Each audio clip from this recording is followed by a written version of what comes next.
Hello and welcome to the Risen Jesus Podcast with Dr. Mike Licona. Dr. Licona is Associate Professor in Theology at Houston Baptist University, and he's the President of Risen Jesus, a 501c3 nonprofit organization. My name is Kurt Juris, your host. He was, using the words of Bruce Springsteen, blinded by the light. On this episode, we're going to be talking about Paul of Tarsus and the important event that happened in his life that led to his conversion to the Christian faith, and the importance that Paul plays in the case for the historical bedrock pertaining to Jesus and the case for the resurrection. And so joining us to help guide us through Paul and talking about Paul's life and his ministry and the important events in his life are the expert of the program, Dr. Mike Licona. Mike, great to have you on the program today. Thanks, Kurt. It's fun to be back. All right, so for you, Paul is huge in the case for the resurrection. You frequently cite Paul as the early player.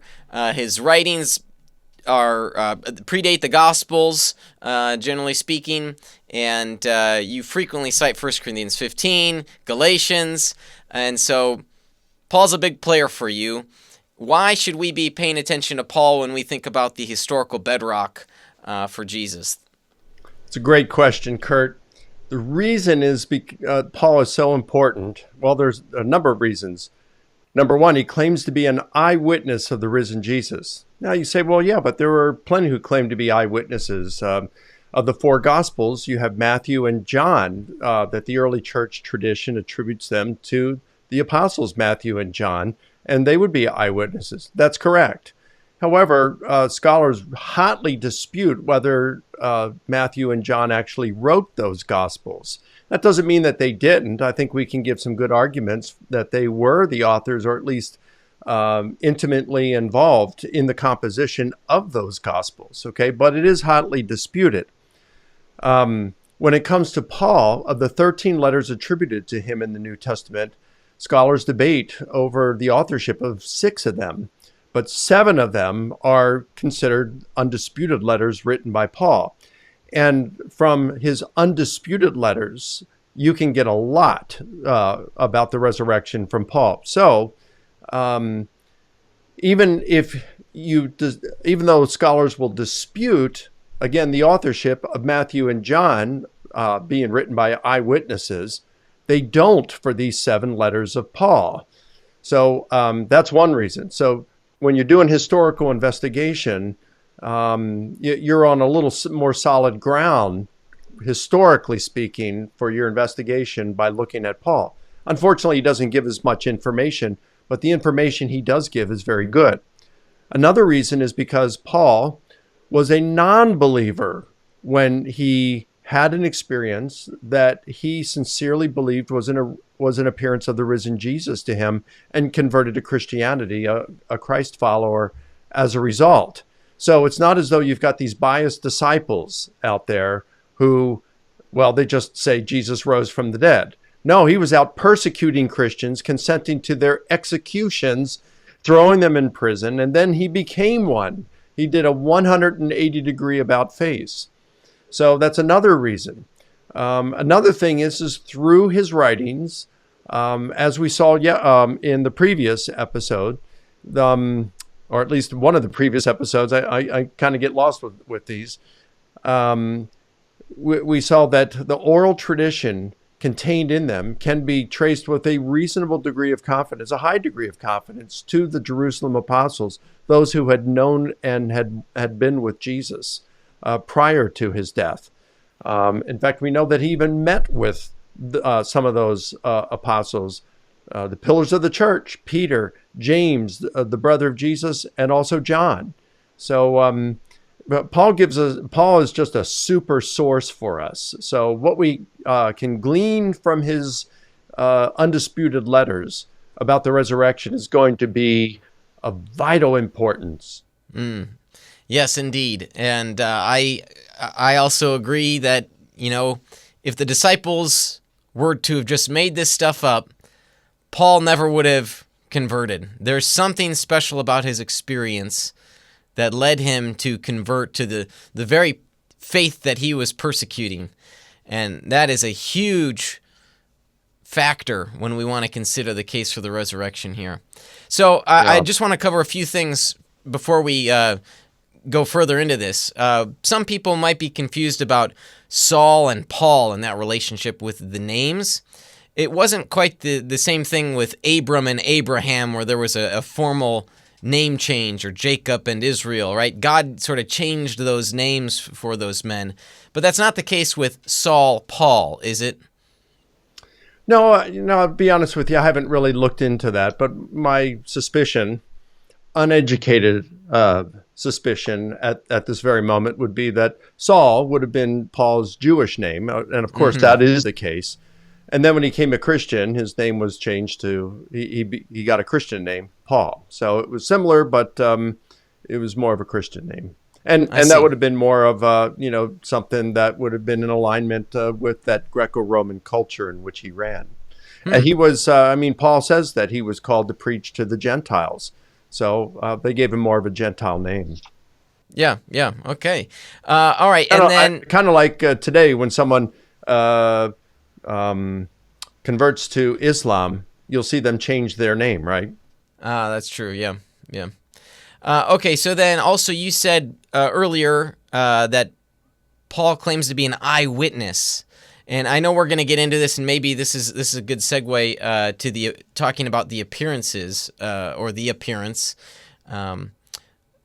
That we're not talking exactly about the same thing here when we talk about an eyewitness that the 12 recognized. So Paul's experience was something a little different than the glorified physical body appearing on the Damascus Road. And there's some debate over what that was like, so I'll let you take it over from here and guide us through the different texts that talk about the appearance to Saul on the Damascus Road. Okay. Well, actually, whether Paul's experience was different from those of the disciples of Jesus who had walked with him during his ministry is actually the matter that is debated amongst scholars, a number of scholars. They'll interpret Paul's text in a sense to say that his experience of the risen Jesus, much like what we see Luke narrates in the book of Acts, was more of like a heavenly vision.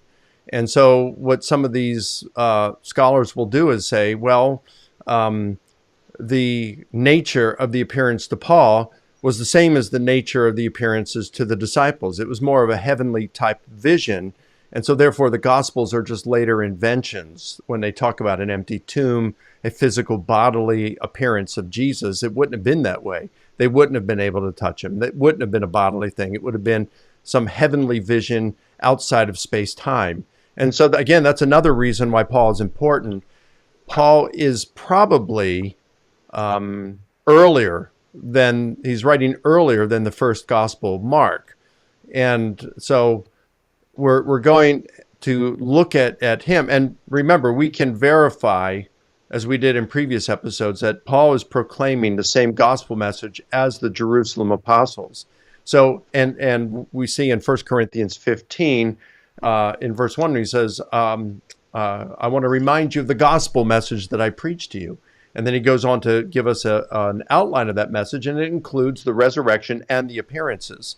So if they're verifying his gospel message, and that includes the resurrection and the appearances, and if Paul's appearance is the same kind of nature as that of the Jerusalem apostles, well, if Paul's, the nature of the appearance to Paul is one of a heavenly vision, that would mean that he and the disciples were teaching that the appearances to the disciples were one of a heavenly vision outside of space-time. And again, the Gospels would be,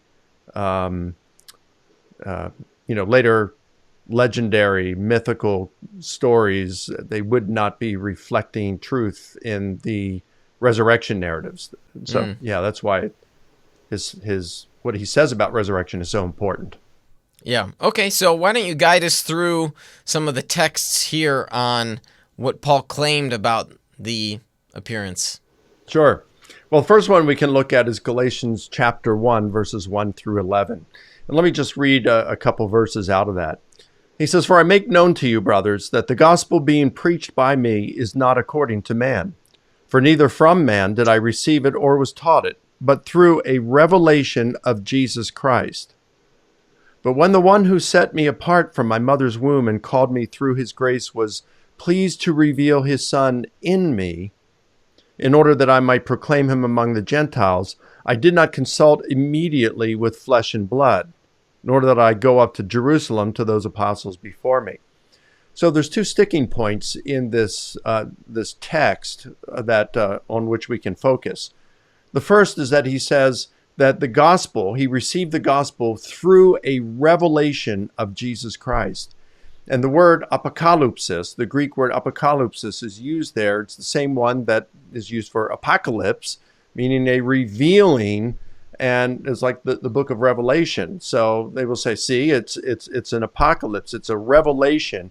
And John says that he's receiving this in a vision, a dream, a vision. And so this is what Paul had here. He's referring to a vision. It wasn't a real appearance. And they use this in a sense. Many of them, the more skeptical stripe, will say a vision can easily be confused with a hallucination. So that's one thing. The problem with that hypothesis is that Paul uses the term apocalypsis on a number of occasions, 4 occasions to be precise. And at least 3 of those occasions, and possibly the 4th, he is referring to, he is using it to describe the second coming of Jesus. So it's a revealing, and the revealing of Jesus in the second coming, the parousia, is one that is physical. He's coming back with his angels on the clouds of heaven. The trumpet's going to sound, and so forth. It's a physical kind of thing, so that everyone will be able to see at that time. So at least in that sense, Paul isn't appearing to be using it as, a revelation in a dream outside of space-time. So now that's not necessarily to mean that it's not outside of space-time. It's just to say that there's too much ambiguity in the use of that term to state with confidence that it's being made, he's referring to one or the other, in or outside of space-time. You just have to leave a question mark there. And good hermeneutical method will interpret vague or ambiguous text in view of clearer ones. And so we'll just have to, at least as far as that's concerned, we have to bracket that. The other sticking point in this text is when he says that God was pleased to reveal his Son in me. In, yeah, not to, but in. That's right. And the Greek there is en emoi. So en, the preposition in, emoi, me. So, but that preposition en, it can mean in, it can mean by, it can mean a whole lot of different things. You learn the word in, actually you learn in and some others in your first year of Greek, your first semester of Greek. It's part of the vocabulary you use.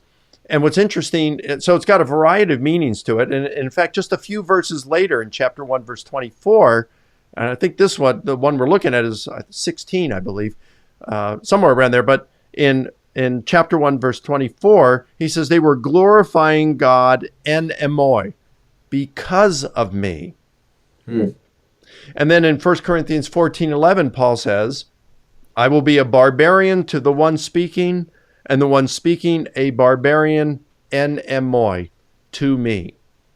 So again, there's a variety of meanings in the en emoi. To translate it and require in me is not reasonable. It could mean that, but again, in this verse, it's just far too ambiguous in order to assign a meaning to it with a great deal of confidence. It could mean in me. It could mean to me. In fact, some English translations render it as to me, some as in me. So again, there's just too much ambiguity here. I don't think that this text gives us much information. I mean, it does tell us some. It's just the meaning is too ambiguous. Paul is ambiguous here. It doesn't help us a whole lot in terms of what Paul thought about resurrection.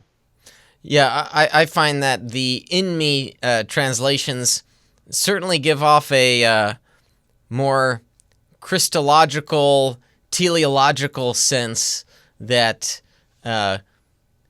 our purpose as Christians is to become like Christ. So when God revealed Christ in me, there's sort of a fulfillment of God's design for humanity.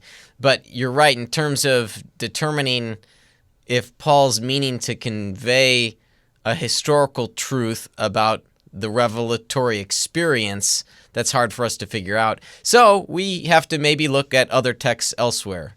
That's thankfully, right. there are more texts. So why don't you tell me more? In Paul. So, for example, 1 Corinthians chapter 9, verse 1, Paul says, "Have I not seen Jesus our Lord?" But it doesn't tell us anything about the nature of the appearance. It just says that, Paul says that Jesus appeared to him. Okay, there. But it doesn't tell us anything about the nature of the appearance. So then we can go to 1 Corinthians chapter 15, verse 8. We looked at this a little bit in a previous episode. And Paul says, "And last of all, as to one untimely born, he appeared also to me," Paul says. So this really doesn't tell us much about the nature of the appearance to Paul. It just says he appeared to him. He died. I think we mentioned this in a previous episode. The oral tradition there in 3 through 7 says he died, was buried, was raised, and appeared. And it could certainly, as many scholars have said, because it's talking about death, burial, resurrection. It's like Gary Habermas says, what goes down in burial comes up in resurrection. That would seem to be a natural implication here, which would be referring to the corpse being raised and then that transformed body, the resurrection body, appearing to others. But it's not necessarily so. So that doesn't really tell us a whole lot about the nature of the appearance. Maybe nothing. If anything, it leans toward, in my opinion, a physical bodily resurrection, but in a weak sense, you could say. But there is one element in this verse that is important for what we're looking at today, and that is that term appeared.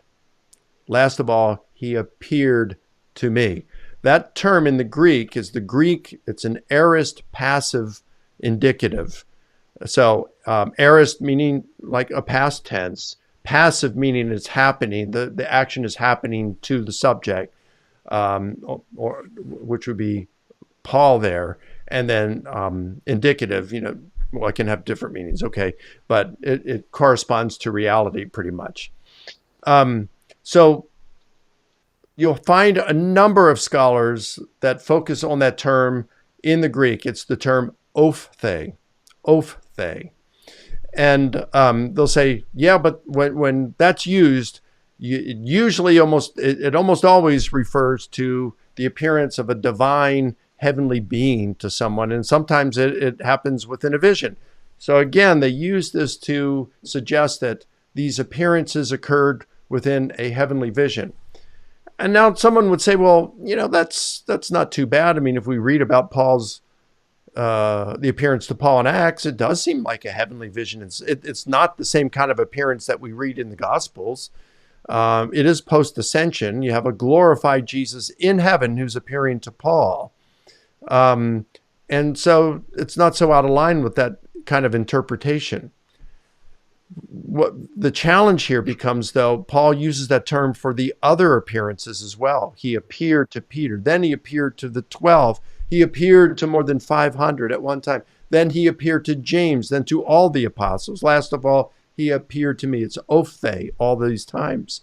So if it's a heavenly vision for Paul, then it's a heavenly vision he's referring to the others as well, if that's what the term ophthe must mean. But it doesn't mean that all the time. It comes from the Greek term horao in the present tense. Present active indicative mood is horao, and that can mean just normal seeing. And if you want to be a stickler and say, yes, but Paul is using the aorist passive indicative here, well, all you have to do is do a word search for ophthe throughout the ancient literature. Now, I subscribe to the Digital Lobe Classical Library series, and so I can do word studies like that. And the term ophthe appears lots of times in the ancient literature. And just a lot of times it's referring to just normal appearances. So, for example, in Plutarch's Life of Cicero, the term appears 3 times in that biography. And on one occasion, it says that Plutarch narrates that when Caesar went to Spain, Cicero sailed to where Pompey was, and when the followers of Pompey were glad when Cicero appeared. Ophthe. Certainly not the appearance of a divine being in a heavenly vision. It's just a normal appearance. So, some just want to make too much out of that term ophthe, and they shouldn't, because there's nothing there. It's a nothing burger, right? So there's nothing really in 1 Corinthians 15:8 that would, when Paul says, last of all, he appeared to me, there's nothing that tells us about the nature of the appearance. Yeah, okay. So what else do we have? Surely there's more here. I know there's some verses in Acts, which we may get around to. Any other appearances outside the book of Acts in Paul's writings where he talks about? Yeah, several more. So first example, there's 2 Corinthians 4:6, and Paul there says, For God, the one who said, light will shine out of darkness, is he who shines in our hearts with light of the knowledge of the glory of God in the face of Jesus Christ. Now notice here, he's shining in our hearts. It'd be like a person saying, yeah, Jesus rose from the dead, not in a literal physical bodily sense. He's risen from the dead in that he's still alive in our hearts. And that's how they will interpret. Some scholars will interpret that text. But, and a number of scholars do think that that's how Paul is describing the resurrection appearance of Jesus to him. But this is very unlikely. And the reason being is, remember, Paul said in 1 Corinthians 15:8, last of all, as to one untimely born, he appeared also to me. So whatever the nature of the resurrection appearances that Paul was referring to in that text, to Peter, to the 12, to more than 500, to James, to all the apostles, and to him, what the kind of appearances that those were differed. I mean, that was it, that differed from anything else one might say. Like Jesus appears to Paul elsewhere in visions. Paul reports, at least in the book of Acts, right? That he appears to Paul a few other times in visions. But that's not an appearance of the risen Jesus to him, the same kind as what Paul's referring to in this oral tradition in 1 Corinthians 15:3-8. So Paul then establishes the church in Corinth. Most scholars think around the year 51. And then when he's writing 2 Corinthians, which is most scholars are dating somewhere between the years 55 and 58, when he says Christ shines in our hearts. It's plural. So this can't be the same kind of experience that Paul is talking about in 1 Corinthians 15:8, because they became Christians after Paul established that church in Corinth, no earlier than the year 51, long after Paul's conversion experience. You can look at 2 Corinthians chapter 12, verses 2-4. That's where Paul has this, caught up in the third heaven. He says this, I know a man in Christ who 14 years ago, whether in or out of the body, I do not know, God knows, was taken up to the third heaven. And I know such a man, he's referring to himself, of course. I know such a man, whether in or out of the body, I do not know, God knows. He was taken up into paradise and heard inexpressible words that are not permissible for a human to utter. Now, again, a number of scholars will contend that this may very well be Paul describing the resurrection appearance of Jesus to him, because they want to think of it as a heavenly vision outside of space-time, rather than something like would be narrated in the Gospels. But this seems extremely unlikely because the timeline doesn't match up. So just for example, again, I said Second Corinthians, most scholars think, was composed by Paul somewhere between the years 55 and 58. So let's just take the most favorable date to that hypothesis that this is Paul's conversion experience, and that would be the earliest date, 55. And Paul says here, 14 years ago, so let's back it up 14 years. 55 minus 14, you come to the year 41. And that is way too late because Paul's conversion experience would have been before that. We know this because in Galatians chapter 1 or 2, I should say, Galatians chapter 2, Paul says 14 years later, perhaps referring after his conversion, it would seem. 14 years after his conversion, he goes up to Jerusalem, and it seems to be talking about the Jerusalem Council, which occurred no later than the year 49. So 14, back that up 14 years from 49, and what do you got? 30, 35? 35. Yeah, more reasonable with the other chronology that we have. That's and right. Other details in the book of Acts following that chronology. Yeah. So it doesn't match up. The chronology, Paul, when you consider how Paul talks about going up to Jerusalem and Paul having this vision, it doesn't match up. The chronology doesn't match up if you're trying to argue that this is the appearance of Jesus to Paul, which led to his conversion. Yeah. So we've got the reference there in 2 Corinthians is surely not that conversion experience. He uses other terms and in other passages to talk about that experience. And on next week's episode, we're going to hit the book of Acts here. We're running low on time. I do want to take one question from one of our listeners, Chris, who asks here about the creed from 1 Corinthians 15. And he's wondering, what is Paul referring to when he says, according to the scriptures? Which scriptures in particular is Paul referring to? Yeah, that's a great question. It really is. And it's a difficult one to answer. And the only clues and you got different scholars answering differently. To me, it seems like, it's common to say Hosea 6:2, but that's never appealed to in the book of Acts or elsewhere. Clearly, it's never appealed to clearly to refer to Jesus' resurrection. So I don't think that's what is in mind. So what scriptures? Well, the ones that are cited in the book of Acts there are two of them. Acts chapter 2, verse 7, where it says, "You are my son, today I have begotten you."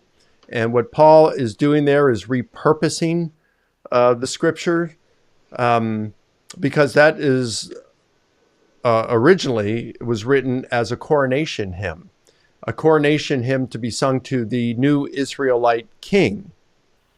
And so Paul repurposes that in order to say, God is saying, "You are my son, today I have begotten you. I've given birth to you. I've given life to you by rising you from the dead because you are my son." The other scripture is Psalm 16:10, where it says, "You will not allow your Holy One to see decay," or I think it's in the Septuagint, it says to see the grave. Either one, it would mean the same thing, to die. So it's supposed to be a Psalm of David. At least this is what Paul or Luke assigns to him in the book of Acts, a Psalm of David. So David is in the midst of his life being pursued, and he's telling God in this song that he's confident that God will rescue him because he will not allow his Holy One, that is David, to see decay, to die and his body decay. Paul repurposes that scripture to refer to the resurrection. And he says, look, this can't be referring to David because David died and he was buried, his body decayed. We know where his grave is to this day. But Jesus died, was buried. His body did not decay because God raised him up, and we're eyewitnesses to that. So that seems to me that those would be the two scriptures that are being referred to. I think that those are our best clues to see actually how the apostles were using those.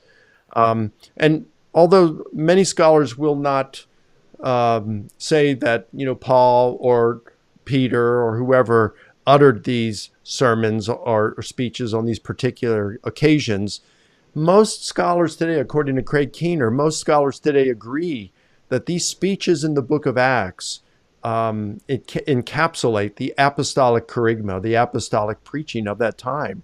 So that would seem to suggest that the apostles were preaching using Psalm 16:10 and Psalm 2:7 as the scriptures that were fulfilled by Jesus rising from the dead. And you say, well, wait a minute. Don't like that because Paul has to repurpose those. That's not the original meaning. Well, unfortunately, that is correct, but that's what they did. And it wasn't just the early Christians that did this. The Jews of that time did it, and the Greek and Roman authors did it to their own literature. They would repurpose and conflate. You'd have these conflation of texts together. That's just how they did things back then. Yeah, I like to give the example of Paul in his writings references Leviticus not to muzzle an ox, and in the new meaning or the secondary meaning that Paul gives it, he gives that phrase fresh life. He's asking for people's money, a solicitation of funds.